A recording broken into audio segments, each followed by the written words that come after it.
प्रश्नोत्तर सत्संग के माध्यम से आज और एक प्रश्न आया है। सुरेश अग्रवाल, ब्यावर राजस्थान। उनका प्रश्न है, महाभारत घर में रखने से तथा पढ़ने से क्या घर में कलह होता है, यानी झगड़ा होता है?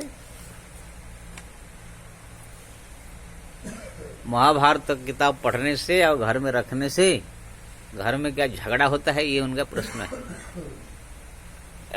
देखिए सुरेश अग्रवाल जी, महाभारत जो है पंचवेद माना जाता है। हमारा 4 वेद है, ऋक, साम, यजु, अथर्व। उसके बाद पंचम वेद जो है महाभारत माना जाता है। इसलिए उसका पठन करना, उनका श्रवण करना, उन घर में रखना, ये बहुत बड़ा पुण्यदायी है, बहुत पुण्य फल देने वाला है। ये जो महाभारत रखने से झगड़ा हो जाने के बाद वो विधर्मियों ने, दुश्मन ने फैलाया है, मुगल ने, मुसलमान लोग ने, कुछ और अन्य जो हमारा हिंदू धर्म का विरोध करने वाले हैं, अन्य धर्म वाले विदेशी तत्व ने ये सब फैला दिया है। कि ना हमारा देश जो है मुगलों के राज शासन काल में भी रहा 800 साल, और ये अंग्रेज शासन में भी 250 साल रहा, 250 साल। इसलिए ये लोगों ने फैला है कि ना महाभारत ऐसा ग्रंथ है, उसमें सब कोई ऐसे ज्ञान नहीं जिसमें महाभारत में न हो। इसलिए हमारा वहाँ ओडिशा में कहावत है, जो नहीं भारते वो नहीं जगते। जगत में जो नहीं, महाभारत में वो सब कुछ है जो सारा संसार में है। इसलिए महाभारत ग्रंथ को जो है बहुत बड़ा पुण्यदायी ग्रंथ कहा गया है, पंचम वेद कहा गया है। इसी एक ही बात से आप समझ सकते हैं श्रीमद् भगवत गीता कितना महान ग्रंथ है। वो महाभारत का ही अंश है। श्रीमद् भगवत गीता जो आप पढ़ते हैं, शास्त्र श्लोक भगवान कृष्ण ने अर्जुन को समझाया था, वो क्या है? वो महाभारत के अंतर्गत है, भीष्म पर्व के अंतर्गत आता है, वो महाभारत है। वो ग्रंथ सारा संसार में गली गली घर घर में, अभी तो विदेशियों के भी घर घर गली गली गीता जो पढ़ा जाता है। हमारा जो है सुप्रीम कोर्ट, हाई कोर्ट में जो है गीता ग्रंथ का जो है कसम दिला करके जो है जो कहूंगा सत कहूंगा, गीता जी का हाथ रख करके करते हैं, झूठ नहीं बोलूंगा ऐसे बोल कसम खाना पड़ता है। तो अगर महाभारत रखने से, पढ़ने से झगड़ा होता है तो घर घर में गीता पढ़ा जा रहा है, घर घर में गीता ग्रंथ है, तो सबके घर में झगड़ा ही होता है। और भगवान ने तो गीता का शास्त्र में बार कहा, जो इस गीता शास्त्र को पढ़ेगा, जो गीता शास्त्र को रखेगा अपने घर में, समझ लो तीर्थ में निवास कर रहा है। जो उसको पढ़ेगा संसार का समस्त जो है साधन का फल उसको प्राप्त होगा। आप तो पद्म पुराण में पढ़े में प्रथम अध्याय पढ़ने का क्या फल है, दूसरा अध्याय पढ़ने का क्या फल है, तीसरा अध्याय पढ़ने का क्या फल है, इस पद्म पुराण में वर्णन है गीता के बारे में। तो वो क्या है? गीता जो है महाभारत का अंश है। जो 18 पर्व हमारा है महाभारत का, आदि पर्व, सभा पर्व, वन पर्व, उसके बाद जो है विराट पर्व, उद्योग पर्व, भीष्म पर्व। ये भीष्म पर्व के अंतर ही गीता आता है। भगवान कृष्ण अर्जुन को जो है समझाते हैं।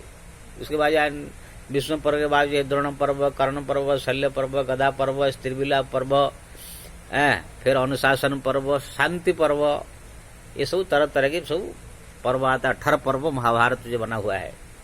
तो उसमें एक भीष्म पर्व है, उसी भीष्म पर्व के अंतर्गत यही गीता आता है। तो गीता जो हम लोग पढ़ रहे हैं, गीता जो घर में रखे हो, क्या महाभारत के कई अंश रखे हुए हैं? अगर हम गीता पढ़ रहे हैं, गीता रख रहे हैं, अब बोलेंगे महाभारत नहीं पढ़ेंगे, तो ये हुआ जैसे कोई कहे कि गुड़ न खाओ, गुलगुला खाओ, लेकिन गुड़ मत खाओ। ऐसे कहा जाता है, गुड़ खा करके गुलगुला का परहेज कर रहा है, ऐसे कहते हैं। अरे वो गुड़ का ही तो उसी गुलगुला तो गुड़ ही है। जो गीता पढ़ रहे हैं वो गीता तो महाभारत ही है, क्या है?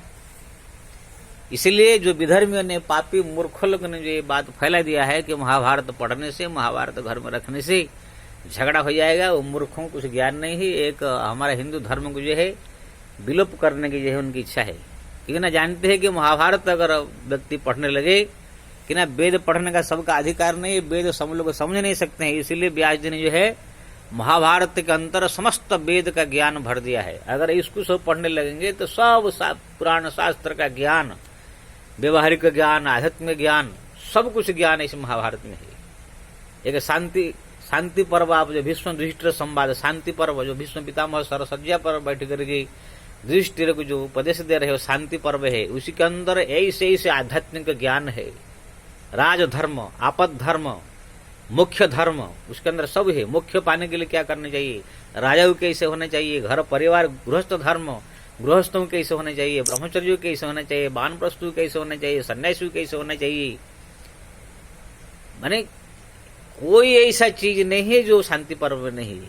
इसलिए जीवन में शांति पाने के लिए वो पर्व को पढ़े तो शांति पर्व इसलिए उसको कहा गया है।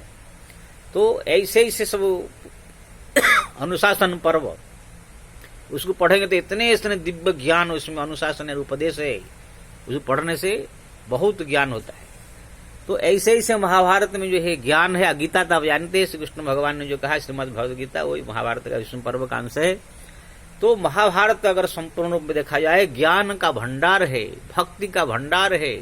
उसमें एक से एक तीर्थ की महिमा, पूजा पाठ की महिमा, जप की महिमा, उसमें गंगा की महिमा, तुलसी की महिमा, उसमें जो है पीपल की महिमा, बिल्व की महिमा, ये सब दुनिया में जितने सब पूजा पाठ हिंदू धर्म का जो हमारा मुख्य सब पूजा पाठ पद्धति है, सब महाभारत में उसका महिमा वर्णन किया गया है। इसीलिए हमारे जो विधर्मी लोगों ने, जो पापी लोगों ने ये सोचा कि महाभारत अगर ये सब हिंदू लोग पढ़ने लग जाएंगे तो सब ज्ञानी हो जाएंगे, इसलिए इसको जो है प्रचार कर दिया जाए कि इसको पढ़ने से रखने से झगड़ा होगा घर में, इसलिए लोग पढ़ेंगे नहीं, इसलिए वो एक ऐसे फैला दिया है। लेकिन महाभारत जो है बहुत महान ग्रंथ है, उसको पढ़ने से दिव्य ज्ञान प्राप्त होता है। मैं खुद ग्रंथ को जो पढ़ा हूं इसलिए बता रहा हूं। मैं जो है अष्टादश पुराण, 4 वेद और महाभारत उपनिषद ये सब पढ़कर मैं देखा हूं। लेकिन महाभारत एक ऐसा ग्रंथ है, समस्त चीज दृष्टांत के रूप में वहां पर जो है कहानी कथा के रूप में बढ़िया सुंदर ढंग से समझाया गया। और महाभारत के महिमा में भी लिखा गया है कि असमेध सहस्राणि वाजपेयी सचानित एतम सर्वम फल प्राप्ति महाभारत पठनेनम। यानी कि सहस्र अवसर में जगह का फल, महाभारत पाठ करने मात्र से 100 असमय जय का फल, 1000 असमेध सहस्राणी यानी 1000 असमय जय का फल प्राप्त होता है। वाजपेयी शतानी 100 वाजपेयी जय का फल प्राप्त होता है। और इसके नीचे बहुत ऐसा वर्णन किया गया है कि इतना स्वर्ण दान करने का, भूमि दान करने का फल, और जो है रजत दान करने का फल, ब्राह्मण भोजन करने का फल, ये तरह तरह की महाभारत पठने न ये सब फल प्राप्त होता है। ऐसे लंबा चौड़ा श्लोक है, लेकिन मैं इसको एक उद्धृत किया उसमें से कि असमेध सहस्राणि वाजपेयी शतानि च एतम सर्वम फल प्राप्ति महाभारत पठनेनम। असमय यज्ञ एक करना बहुत मुश्किल है। असमय यज्ञ वही कर सकता है। पहले एक असमय जगह में घोड़ा छोड़ा जाता है, वो घोड़ा जहां जहां पूरा देश विदेश भी से घूमेगा, जहां जहां जाएगा वो सब राजा लोग को उनको स्वागत करेंगे। संपूर्ण देश घूम के जब आएगा तब जाकर असमय जगह पूरा हो जाए। कोई अगर राजा उसको घोड़ा पकड़ लिया, विरोध कर दिया, तो उनके साथ लड़ाई होगा। और लड़ाई में जितना पड़ता है, भगवान राम के जो है अशोक जो है लव से पकड़ लिया था, तो एक असमय जगह पूरा होता है। लेकिन अगर कोई महाभारत पढ़ लेता है तो 1000 असमय यज्ञ का फल प्राप्त होता है। अब बोलते अगर कोई 100 असमय यज्ञ पूरा कर देता है तो इंद्र पद प्राप्त होता है उसको। 100 असमय यज्ञ जो कर देता है इंद्र बनता है। तो इसी प्रकार असमेध सहस्राणि वाजपेयी शतानि च एतम सर्वम फल प्राप्ति महाभारत पठनेन। महाभारत पाठ करने मात्र से 1000 असमय यज्ञ फल, वाजपेयी यज्ञ 100 ये सब फल प्राप्त होता है। ऐसा और जो है नीचे मैं बताया, इसका श्लोक आगे वर्णन है। स्वर्णदानम, रजतदानम, भूमिदानम, अन्नदानम तथैव च, ये समस्त फल जो है महाभारत पाठ करने मात्र से मिल जाता है। तो ये महिमा जो है इसे वर्णन किया गया है। इसलिए महाभारत को जो है अगर आपके घर में है, सुरेश अग्रवाल जी उसको बढ़िया से पाठ कीजिए। और जो घर जितने भी लोग हैं सबको कह करके बढ़िया से सुनिए महाभारत। उसके अंदर जो है दिव्य ज्ञान का भंडार है, एक समुद्र है समझ लीजिए ज्ञान का। भक्ति सब कुछ इसमें है। भक्ति, ज्ञान, वैराग्य से लेकर के संसार का व्यवहार से लेकर के इतिहास सब कुछ इसमें भरा हुआ है। इसलिए उसको पाठ कीजिए। ये भ्रम में मत रहिए, इसको पढ़ने से, घर में रखने से झगड़ा हो जाएगा, ये हो जाएगा, हो जाएगा, ऐसे भ्रम में मत रहिए। वो बहुत दिव्य ग्रंथ है, पंचम वेद कहा गया है उसको, है। इसलिए आप संदेह न करें, भगवान का जो है वो भक्तिमय ग्रंथ है, उसको पाठ करें। जय श्री राम।